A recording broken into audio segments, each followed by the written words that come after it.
انشاءاللہ تبارک و تعالی رہتی دنیا تک اس کا فیض جاری رہے گا۔ آمین سبحان اور یہ دعا رہے گی کہ رہتی دنیا تک رہے اس باغ کی یا رب بہار، پھولتا پھلتا رہے یہ گلستان غوث الورا۔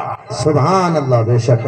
میرے عزیزوں، اسی محفل میں سیلاب الشریف کے علماء بھی حاضر خدمت ہیں، آپ کے لیے حاضر ہوئے ہیں، آپ کے حوصلے کو بلندیاں دینے کے لیے حاضر ہوئے ہیں۔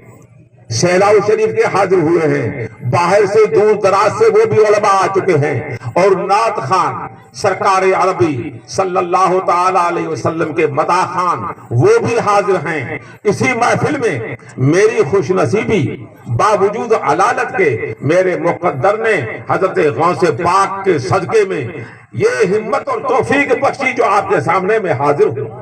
سبحان اللہ، بے شک۔ نعرہ تکبیر، نعرہ رسالت، حضور تاج العلماء صاحب قبلہ، سبحان اللہ۔ میری آنکھوں سے میں آپ لوگوں کو دیکھ رہا ہوں اور آپ حضرات مجھے دیکھ رہے ہو، یہ بڑی خوش نصیبی ہے۔ یہ محفل یاد رکھو کس کی محفل ہے؟ آج کل یہ دنیا جلسوں کا ایک بہت بڑا دور چلا ہے، ہر جگہ پہ جلسے ہی جلسے ہوتے ہیں، مگر یاد رکھ لو اس جلسے کے مقابل میں دوسرے جلسے کچھ نہیں ہیں۔ یہ سمجھو کہ وہ ایک طرح سے جلسے یا چھوٹے اجلاس کہا جائے وہی ہے، اور یہ جلسہ عظیم ہے۔ سبحان اللہ، بے شک۔ عظیم لفظ کا معنی سنیے اور دیکھیے۔ عظمت والا، عظمت والا کسے کہتے ہیں؟ یعنی بڑی عزت والا، بڑی شان و شوکت والا، ہر ایک اس کی قدر کرے، اسی کو کہتے ہیں عظیم۔ یاد رکھو یہ جلسہ کس کا ہے؟ غوث اعظم کا۔ ولیوں میں سے اللہ جل جلالہ جل شانہ نے ولیوں کی کئی جماعتیں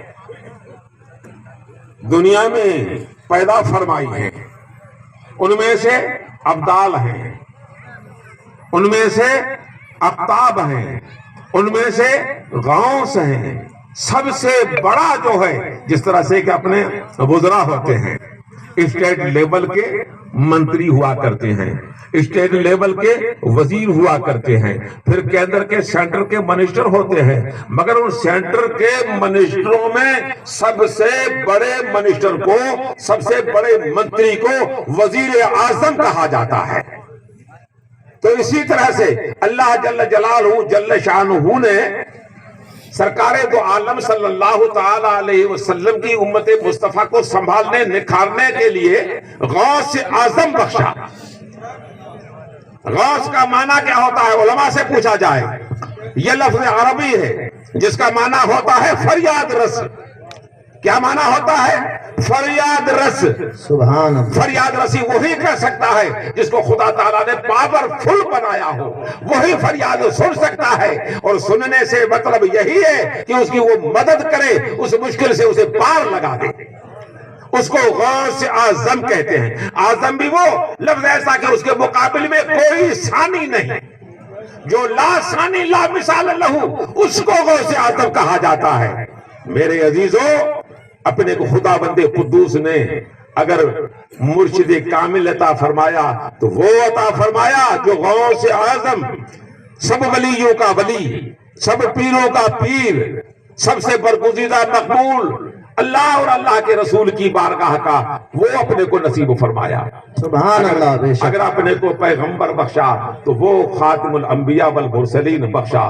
یہ کائنات دنیا، یہی انسان جس کے ابو البشر کون ہیں؟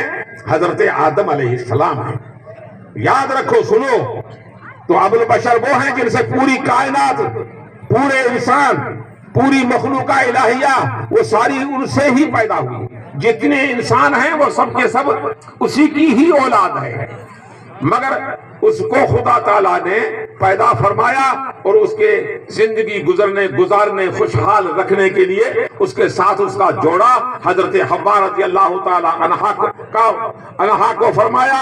پھر اس کے بعد میں زندگی گزارنے آگے بڑھانے کے لیے سرکار کو آخر کہ آدم بھی پیدا ہو جائے, شیش علیہ السلام بھی پیدا ہو, اس کے بعد میں نوح علیہ السلام بھی پیدا ہو, اس کے بعد میں ابراہیم خلیل الرحمان بھی پیدا ہو, اس کے بعد میں حضرت موسیٰ کلیم اللہ بھی ہوں, اس کے بعد میں عیسیٰ بھی ہو جائیں. یہ سب کے سب انبیاء ہوتے چلے جائیں, اس دنیا کی برات کو سجاتے جائیں, اس کی کمیوں کو دور کرتے چلے جائیں, انسانوں کو انسانیت سے واقف کرتے چلے جائیں, خدا کی طرف خدا کی توحید خدا کی وحدانیت کی دعوت پیش کرتے چلے جائیں, نبوت اور رسولت رسالت کو عام فرمائیں.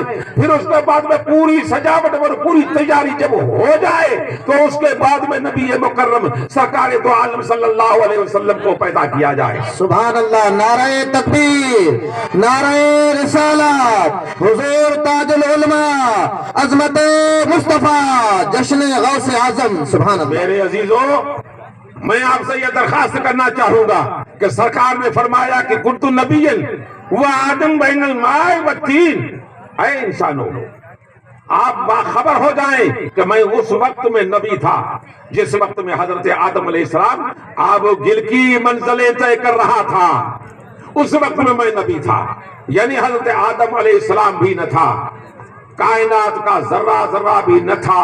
اس وقت میں خدا بند قدوس نے فرمایا اپنے محبوب کو پیدا فرمایا. محبوب کے پیدا فرمانے کے بعد میں سرکار نے اعلان فرمایا کہ انا من نور اللہ وکل الخلائق من نوری. اور ادھر قرآن کریم کا نزول جو ہوا وہ اس میں بھی یہی فرمایا کہ قد جاءکم من اللہ نور, خدا کی طرف سے ایک نور میں نے بھیجا ہے آپ کی طرف. سبحان اللہ. اور یہ بھی فرمایا کہ لقد من اللہ علی المؤمنین اذ بعث فیہم رسولا. اللہ تبارک و تعالیٰ نے سب سے بڑا احسان جو تم کو کیا, ہمیشہ سے احسان کرنے والے کو جس پر فخر ہوتا ہے تب